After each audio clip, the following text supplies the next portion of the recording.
Okay, Dave. I just finished listening to your potty with Vince re wrap accounts, and that episode was 322 for those who want to go back and have a listen. Great episode, and thanks for addressing the questions I threw in the Facebook post. I'm offering myself up as a what would Glen do scenario. Now, on the Money, Money, Money podcast, I'll interview someone and it's a WWGD, and I just tell them what I would do. So I won't interview you, Dave. We'll just chew about stuff here because you've given us a heap of info. A bit of detail there. So I'm 47 in the 10 years plus from accessing Supercamp. In 2014, I became a single parent raising 3 kids, and the divorce took the majority of my super so I could keep a manageable mortgage on the house. In 2017, I sorted out my super, moved away from CFS, that's Colonial First State. Both I and the ex received payouts from the class action, and he moved the CFS to Hostplus Choice Plus, which basically the Choice Plus, you can direct what you want to do. Choose some investments. The podcast around the hour mark talks a lot about the options available in Choice Plus. I forget what we talked about, but we'll go with it. Choice Plus is a member-directed investment that gave me the options of self-managed super fund and wrap accounts that I was looking for at the time, i.e. direct investments into ETFs. I don't know how things were going to go financially, so I didn't go to the quote-unquote fancy options. Decision-making under uncertainty. At the time, I modelled the Hostplus Balance Index Fund for my portfolio, but in that way was 100% equities. I worked with the limited choice, quote unquote, and the requirement to hold 20% in Hostplus products. So I'll just pause there with the Choice Plus option, and we covered this in numerous episodes. Because there's a trustee, there's a responsibility that they have to make sure certain limits and requirements, and that some of these products, whether it's this or Superhero or any of those member-driven things, like they say you've got to have at least a portion in a bread and butter mixed fund. Yep. So in this, it's a 20% holding in Hostplus products. Okay, things have gone well, and I now have a significant super balance, $1 million plus. Wow, that's awesome. As well as significant unrealized CGT liability, $40K plus, that I would lose if I moved to a wrap. As the Clash said, should I stay or should I go? What's the Clash? Oh, I must have banned. Banned, yeah. Sorry, I'm not 47, a bit younger. Should I stay or should I go to a wrap account? What would Glen do? Because IDKWISD, I don't know what I should do. All right. Well, there's a lot going on there. And well done to Dave. Yeah. Great position to be in. And also not much going on there at the same time. When we distill it down, we've got a 47-year-old male. He's got 3 kids, don't know the ages. He's got a ton in super. CG liability of $40K, which based on a ton or $1 million, I'll call that bugger all, but that's just me. What would you be saying to someone like Dave if they walked into your office?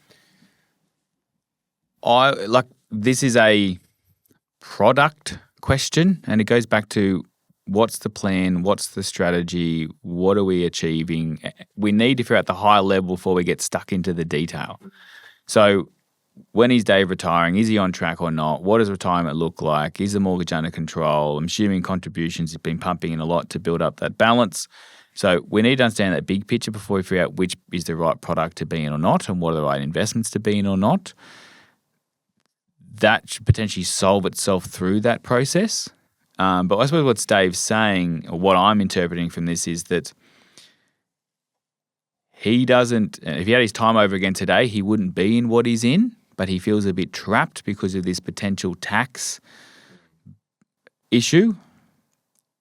But also it's going to go, well, how many more years have I got ahead of me? Do I stay in this for the next 5, 10, 20 years if I don't think it's where I should be? Or do I just rip the Band-Aid off knowing that, yes, I've been in it for 10 years or 15 years, but I've got 30 or 40 years ahead of my life that I'd prefer to be in a different product, but I would only answer that after we've sorted out all of those foundation and what I call strategy and structure questions.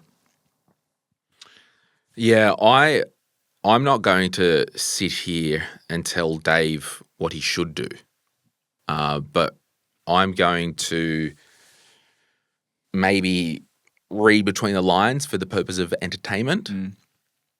I want Dave to look at the Dunning-Kruger effect, because I always think about this when it comes to investing. Like, my equity portfolio in my self-managed super fund, I don't manage that. Yeah. I pay because, I don't know, I'm not a fund manager. Yeah. Like, why, Dave, do you think you personally can manage $1 million? Well, hey, you might. Yeah. And the evidence may be the case, but just because you have doesn't mean you always will. Yeah. And I'm the same. I don't pick stocks in my own portfolio, let alone in clients' portfolios, because that's not where I think the value is added. And back to those kind of studies. And if you and I aren't doing it, then should many other people be doing it? That's still a personal preference. You want to have confidence in one investing and understanding it. Yeah. But I do often see that there's some risks that come with that. Because the problem is, Dave, this is exactly it. Dave's actually looking for a product solution before anything else. And I want to say to Dave, are you a fund manager or not? Do you want to DIY your own portfolio? If the answer is yes, go for it. Pick somewhere that will give you the most flexibility to do that. It could be the Hostplus thing. It might not be. But the way, like, there's some reports, and I say them every now and again. If you take the view that I want to manage my money myself, what happens is you'll be too scared to sell a winner when you need to rebalance, and you'll hold on to a dog for too long thinking it will recover. Yeah. So what I would say is there's a report from Berkeley in the US. It's called Trading is Hazardous to Your Wealth. And it basically says those who freaking keep their mitts off their money actually do better than those who want to dick around with it. Chop and chat. Oh, this super fund was best last year. I better change over to that one. Yeah. Russell having a report about using a third party to help manage, and also the Vanguard Advisor Alpha. So basically the data is saying if you don't do it and you have someone else do it and there's rules in place, rebalancing, risk profile, you'll actually do better over the long term. I can see Dave is very much prone to analysis paralysis, and that's not good when it comes to $1 million of wealth. Maybe the answer is, Dave, you carve out a big portion of your super, call it 900 grand. Even if you put it in the bloody Hostplus balanced fund, let them manage it for you, and you dick around with 100 grand. Knock yourself out.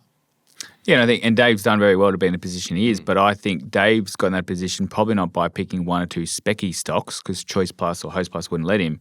It's because of the other foundation elements of he's been pumping money into super and concessionals, I would imagine, to get to this balance.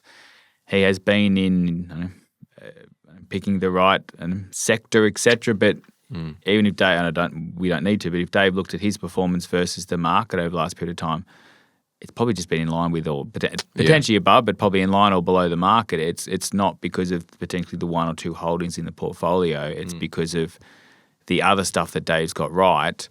And so it's not the product that's driven the solution or the outcome. It's the overall discipline that Dave's had to be in this strong position.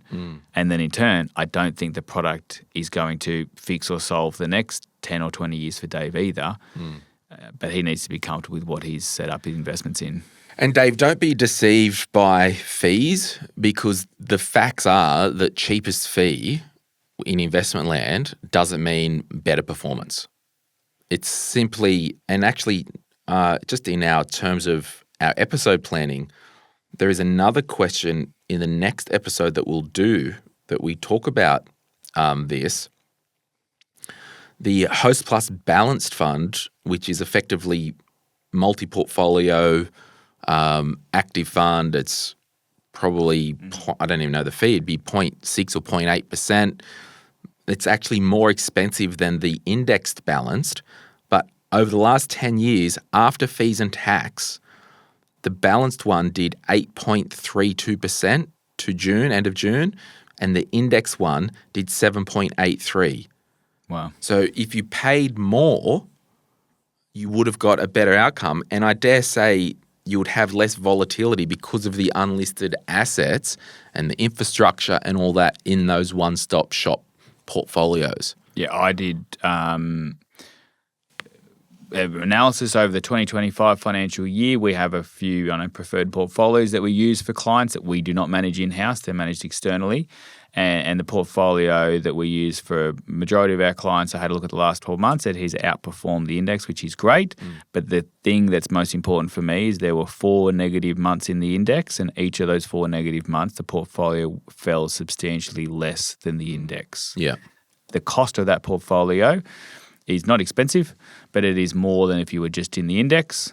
And similar to your point there of going, well, if we were just going to the lowest cost, then you're going to have a lot of volatility. And some people maybe are okay to ride that, but most aren't. And also I think once you get into retirement and you're living off that money, it's maybe beneficial to pay a bit more in fees to have less volatility and ideally still get the same return overall. But for many cases, you're getting a better return overall, even after accounting for the fees you've paid. Yeah. If you're looking at an after-fee return, still a higher level. Yeah.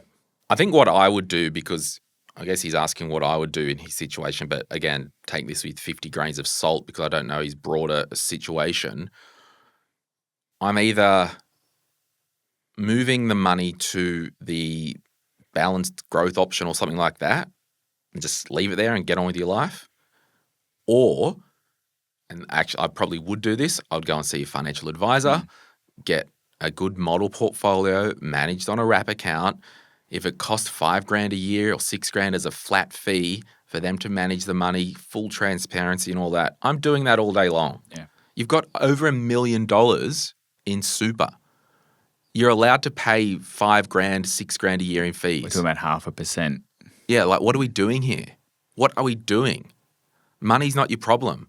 The problem is if you keep your mitts on this and try and manage it yourself, it might look like I got some good returns and all that. You won't be able to really model it well on, some of these online super fund portfolios anyway. Yeah. It's too much at stake to be doing yourself. I'm in the money world. I use Life Sherpa Invest, use Vince's portfolios. That's what I do. It's rebalanced quarterly. There's some ETF. No personal connection there. There's unlisted managed funds that I couldn't get access to elsewhere. There's a bit of gold in there, a bit of spice, and it's great. So, yeah, I'm just not dicking around with that. Hey, it's Glen here. Thank you so much for watching today's video. You made it to the end. Can I ask a favor? Can you hit that like button and maybe hit subscribe if you want to get notified when we release further videos just like this one, whether you watch the Money, Money, Money podcast or Retire Right. And remember, if you want to learn more about investing, I've got an investing book, The Quick Start Guide to Investing, and there's a link in the description to get your hands on a copy. Thank you so much. Bye.